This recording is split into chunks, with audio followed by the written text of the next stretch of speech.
Hello indie game fans! I love pixel art since there's something both elegant and retro about it, so here's 25 more pixel art indie games for 2020 and beyond. As always, be sure to check out part 1 for even more great pixel art games, and if you have any to share, do pop them in the comments below. But we shall start with the long-awaited EITR.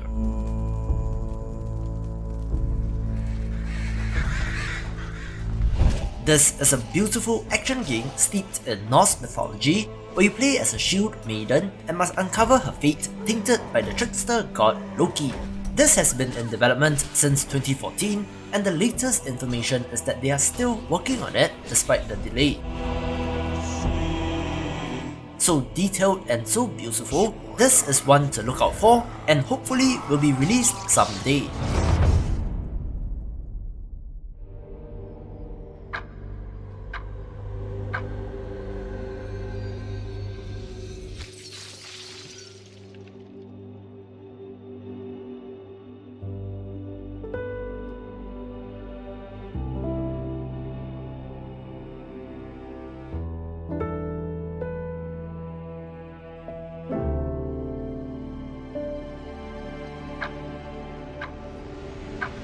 I have a soft spot for classically designed turn-based RPGs, and the latest indie title to catch my eye is The Revenant Prince.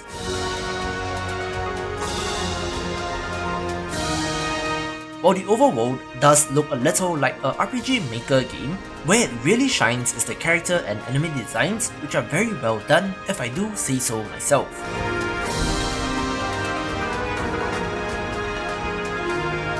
Add to that the ability to control time, visual novel elements, and the choice of madness or mercy as you decide to kill or spare enemies, and you get a potentially Undertale-like experience.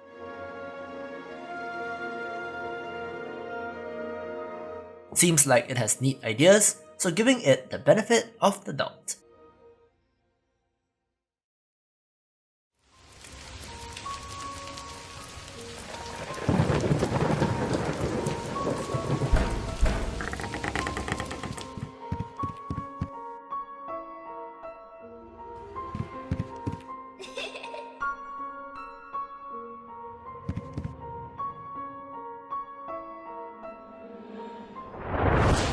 I always have a distant admiration for survival horror titles, being a big ol' coward myself, since the sense of foreboding doom and the ever-present danger can certainly create a tense gaming experience.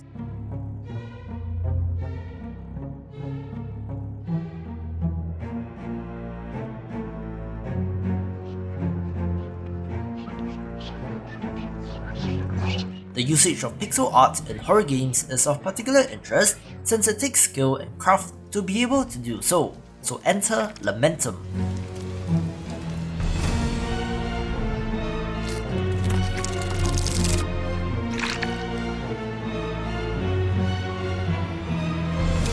Set in New England in the 19th century, delve into yet another creepy mansion in search for the cure for a rare disease.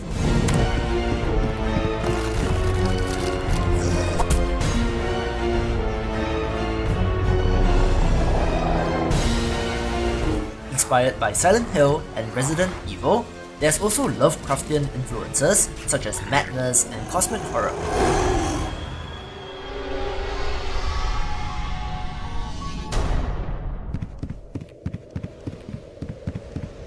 The creature designs are grotesque and disturbing, as they should be in a horror game, so props to the team on that.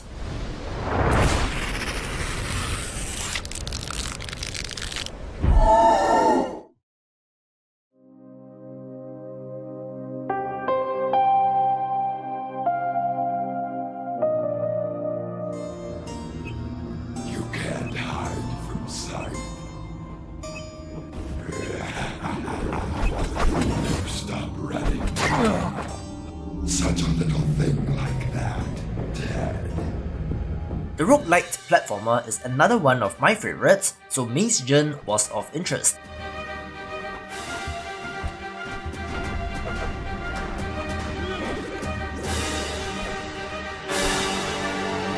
Outrun the Grim Reaper, as you delve into procedurally generated dungeons with the now expected unlockable tree that allows you to progress from run to run. Art looks pretty neat in this one.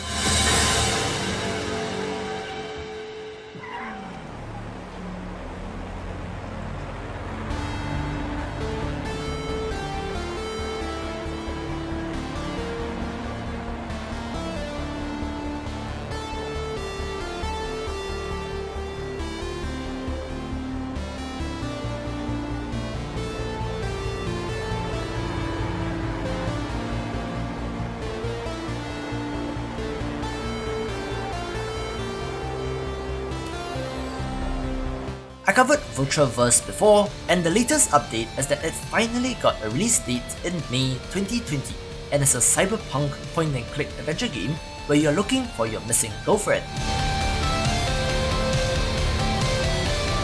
In a world of technomancers, cyber shamans, hackers, and AR graffiti writers, play as an outsider trying to live off the grid in a perhaps not so subtle commentary on the modern world. Real great pixel art in this. They burrow underground, nesting in piles of teeth taken by hand from children's pillows or given as offering. If you checked out Steam during the Game Awards in December, Acid Knife was one of the games covered and is an action platformer where you battle death centipedes in the melting psychedelic void. When they lean in to turn on the giggle gas, I've seen one hollow out a marrow and fill it with eggs, and then charge a fortune for basic fillings. Reminds me a little of Devil Daggers in terms of the overall feel, but this is from developer Powerhoof behind the awesome multiplayer title Crawl, so expecting good things from this.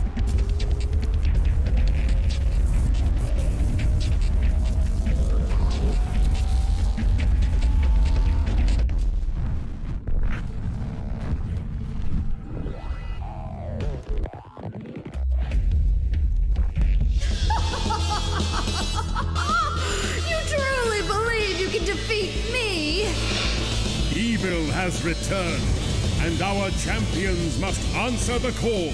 The developer of this game is a veteran pixel artist, having been in the industry since the 90s and contributing to projects such as Shantae's Risky's Revenge, Shakedown Hawaii and Xenocrisis, and Battle Axe is something that he wanted to make for a long time.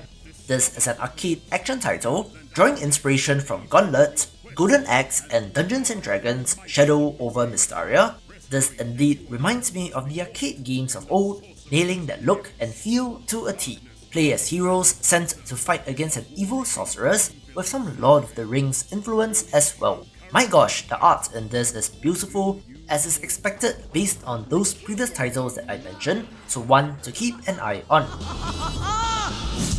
Battle Axe!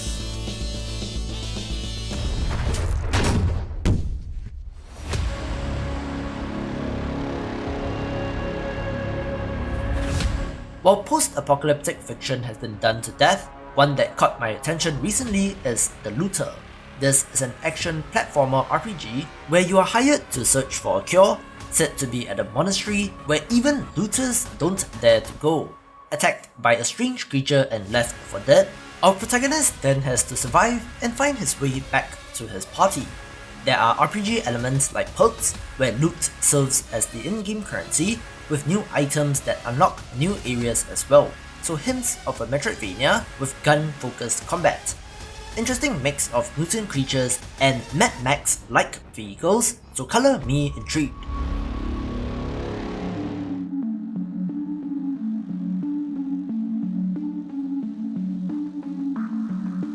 A huge shout out goes to the team at General Interactive, since a couple of them are based right here in my home country and decided to set Chinatown Detective Agency in their version of 2032 retro-futuristic Singapore.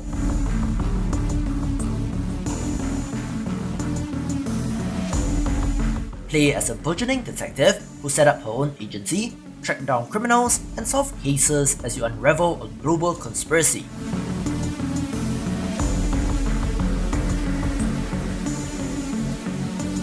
While New Yorkers and Londoners may be used to seeing their city in games, to see this version of Singapore in pixel art is very cool to me, and worth a mention and comparison with the actual day locations.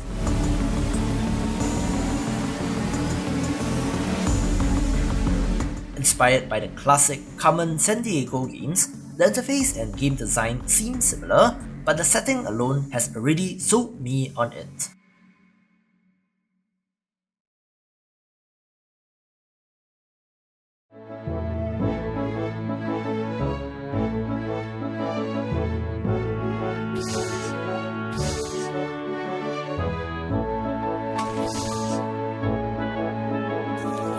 I love monster taming games, so with the early access release of Temtem, the next one that I'm really looking forward to is COROMON.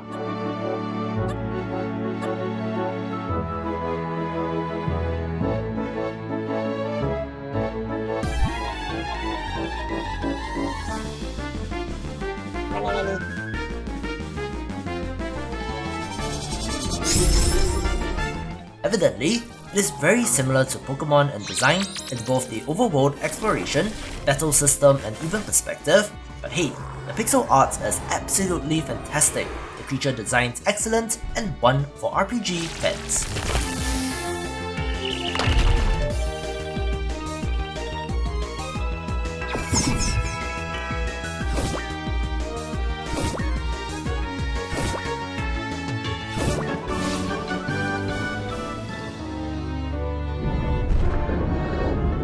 I always wonder what a modern pixel art Pokemon game would look like, and this is more or less what I had in mind, so hopefully it finds some success.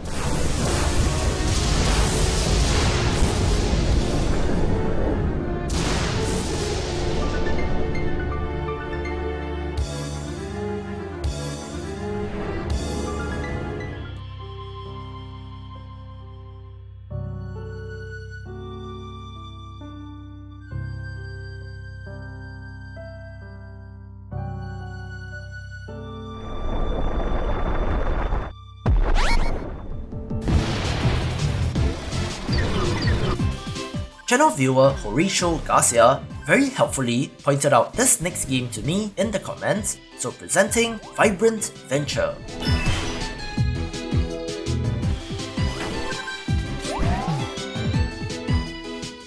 This is a 2D adventure platformer featuring 4 characters, each with 2 unique abilities, of which you can swap between on the fly, to solve the various puzzles and platforming challenges.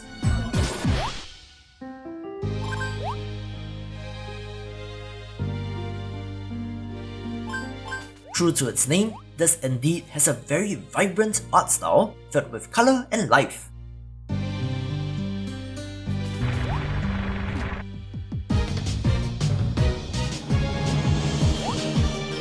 It looks to be focused very much so on classic platforming challenges, with hints of both Mario and Sonic in this, and true to recent trends, should be shipping with a level editor as well.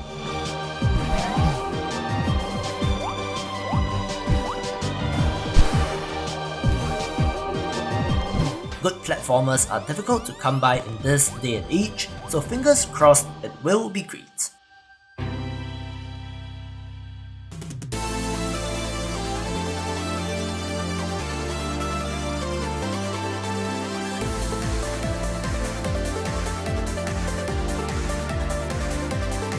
The Mario RPG series sure inspired its fair share of games, and LUNARLUX is an upcoming title to do so.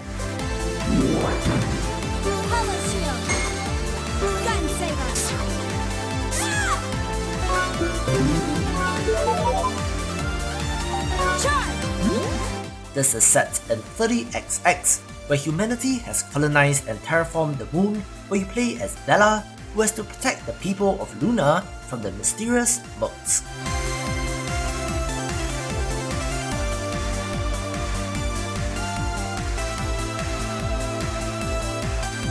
A combat system which mixes turn-based combat with real-time actions, This has you timing button presses and QTEs while selecting and stacking skills and abilities.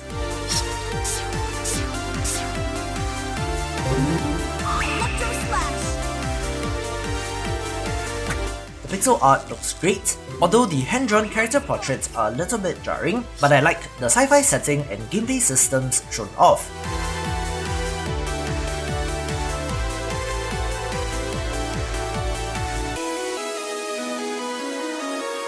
There is a free demo out next week which covers Chapter 1, so give it a shot and let me know what you think.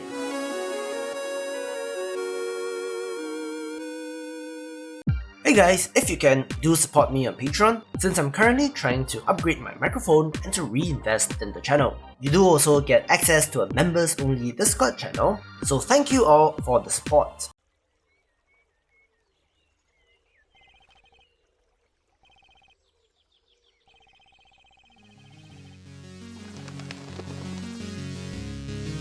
I do enjoy tower defense games, so Dwarf was a no-brainer for me, only it is from the perspective and controls of an action-adventure title. While not new in concept, games like Sanctum and Orcs Must Die have done this in the first and third person perspectives respectively. The art looks impressively detailed with interesting enemy designs and fun towers as well. Apparently there is a story campaign with objectives, side missions, characters, and an unpredictable plot, so very curious about this.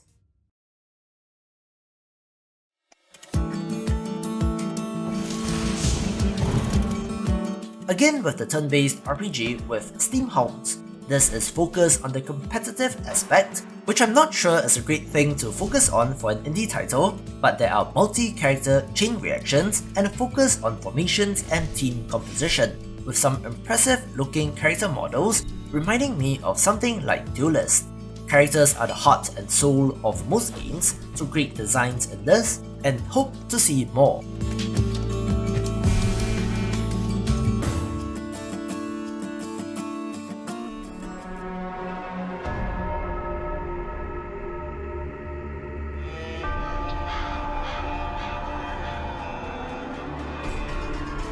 NECROFUGITIVE had a recent, unsuccessful Kickstarter campaign, but the developers still appear to be working on it and is slated for 2021.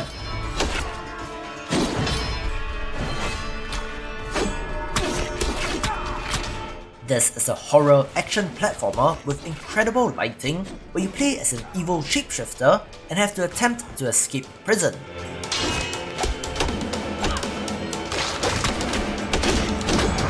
Pursued by the city guards and bounty hunters, use your shapeshifting abilities to grow claws, tendrils, arm blades, and more, with the ultimate ability to transform into the Slaughter Demon.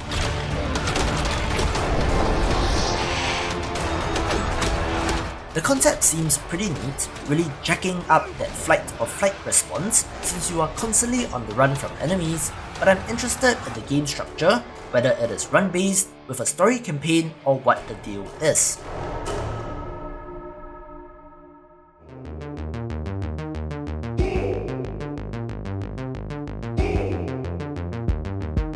Another fan favourite and long-awaited title that many of you have pointed out is NARITA Boy, an action platformer where you play as the eponymous character, a digital hero on an epic quest through the kingdom.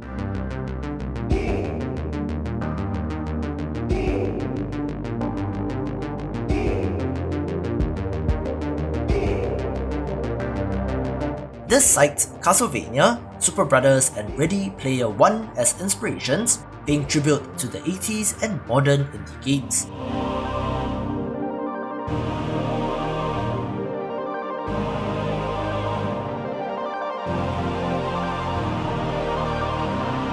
This footage that you are seeing was put up by the developer in January this year, so there are still hints of life despite the initial campaign being successful in 2017.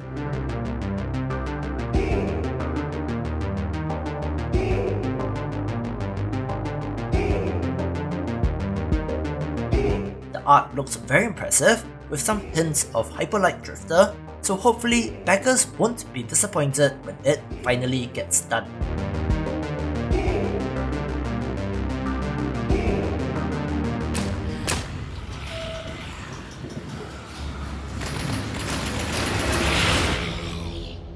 Successfully kickstarted in January this year, ZHELTER is a pixel art zombie survival game which, admittedly, has been done to death, but the art looks particularly good with base building, scavenging and survival elements as well. One part Stardew Valley and one part Enter the Gungeon, zombies in this seem to be of the fast variety, so expect plenty of challenge.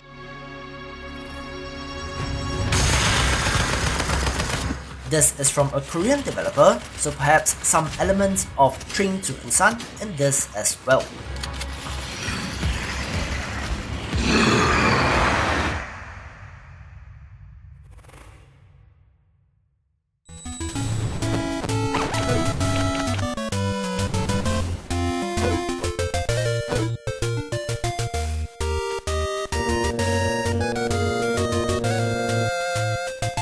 Developer Aloft Studio had a successful Kickstarter campaign for their Zelda-inspired title Hazelnut Bastille, but they pulled an Igarashi and announced DAWNTHORN as well, the 8-bit companion to their 16-bit game.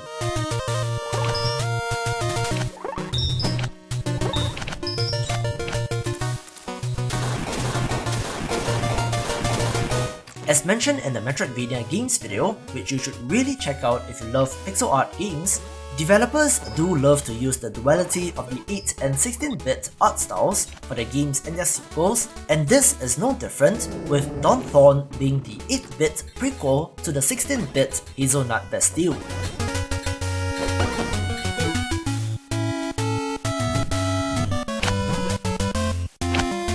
However, it still promises 15 to 20 hours of gameplay and looks really great in that classic kind of way, paying tribute to one of gaming's greatest franchises. I jumped the car back in Breaker's Cut.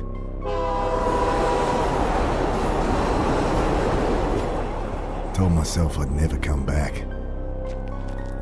But well, here I am. Developer Powerwolf gets a double feature in this video with The Drifter, a pulp adventure thriller in the point-and-click space. Not much is shown off at the moment, but the art from the screenshots look great. If you love indie games at all, then get used to hearing about Mojikan Studios, an Indonesian developer with a penchant for great art, behind titles such as She and the Lightbearer, a Raven monologue, and the upcoming When the Past Was Around. But somehow, they are working on yet another project, which is the gorgeous A Space for the Unbound.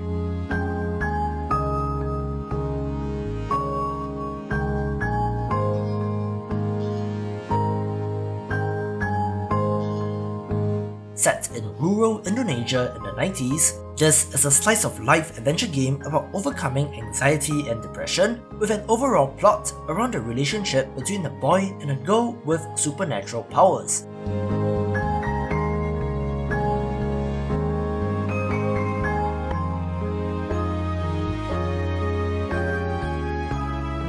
Pixel art clouds and skylines always get me, and this one is no exception, with what appears to be some Studio Ghibli influences as well.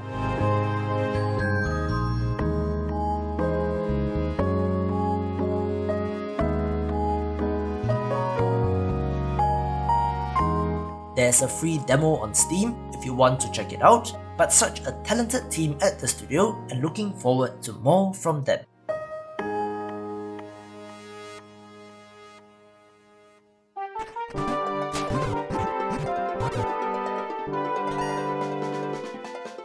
I've also featured Creature Keeper before, but just want to highlight this again since it is basically Zelda meets Pokemon, where you can tame wild creatures and have them fight alongside with you.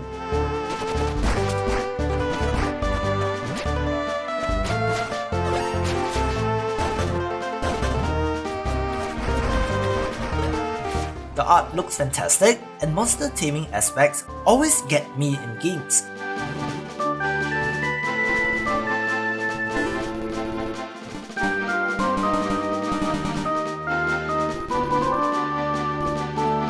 There are crafting and alchemy components, even with a pocket garden that you can use to grow ingredients, and one of the most important parts of this is the bestiary, in which you fill in the more you raise or fight a particular critter.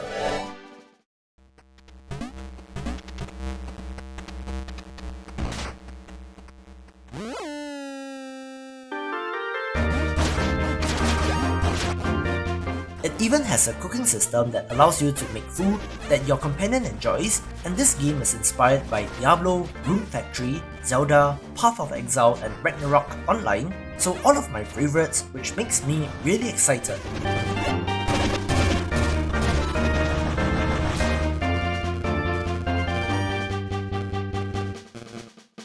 On Twitter, the developer has been showing off the ability to put hats on creatures, which makes it even more awesome, so can't wait for this.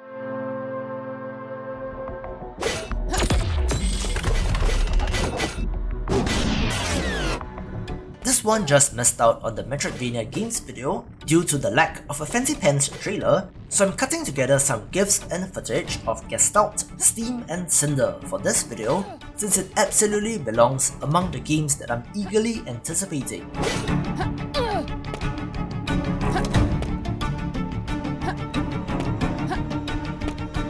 Explore a steampunk city, battle automata, and fight for mankind's survival while uncovering the twisted schemes of the Overseers.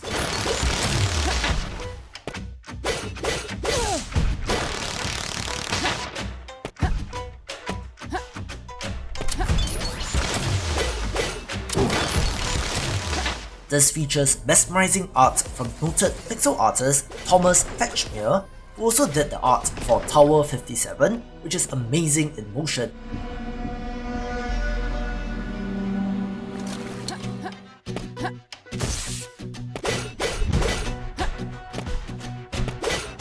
Add to that RPG elements and leveling, attributes, new abilities, items and upgrades, and you have yourself a winner.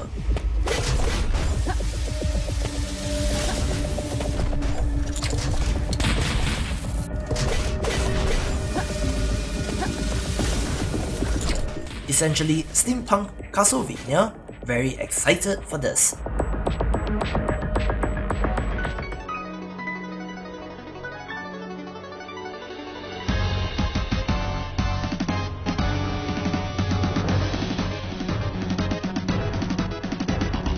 Some of you may have missed this, but during PAX East 2020, Yacht Club Games announced yet another Shovel Knight game with Shovel Knight Pocket Dungeon.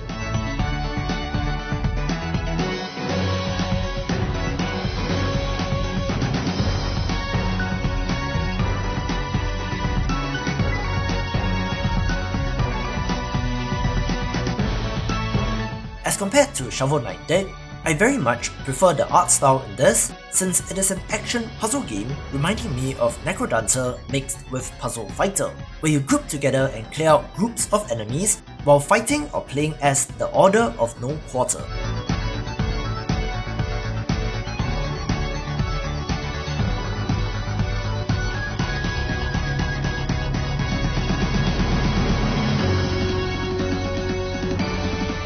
Despite the number of Shovel Knight games, somehow it doesn't feel forced or as if the developer is trying to milk the franchise, so kudos to the team and more power to them.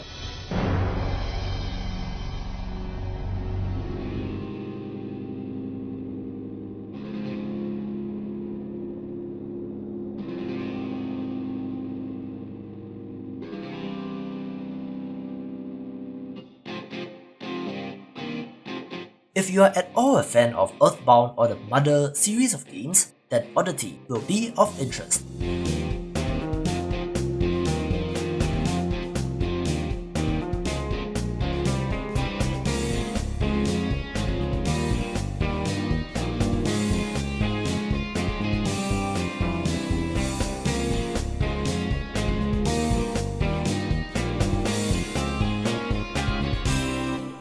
Come on, Reggie, give us Mother 3! How about this instead? For whatever reason, Mother 3 was never officially released outside of Japan, so on top of fan translations, a group of them even began work on a fan game unofficially titled Mother 4.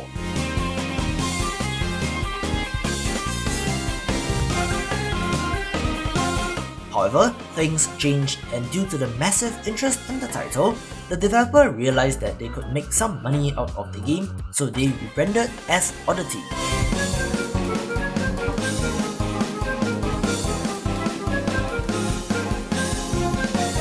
This features the same mix of a normal everyday setting with pop guns, rakes, and hamburgers with supernatural or surreal elements.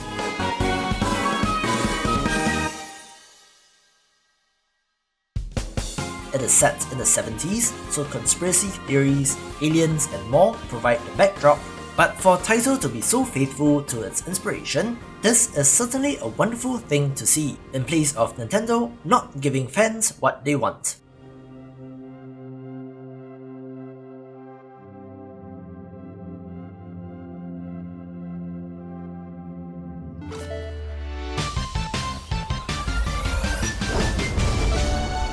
Another roguelite deck builder makes its debut on the channel with Dungeon Drafters. However, rather than being a Slay the Spire-like, this actually goes back to the roguelike roots with grid and turn-based combat.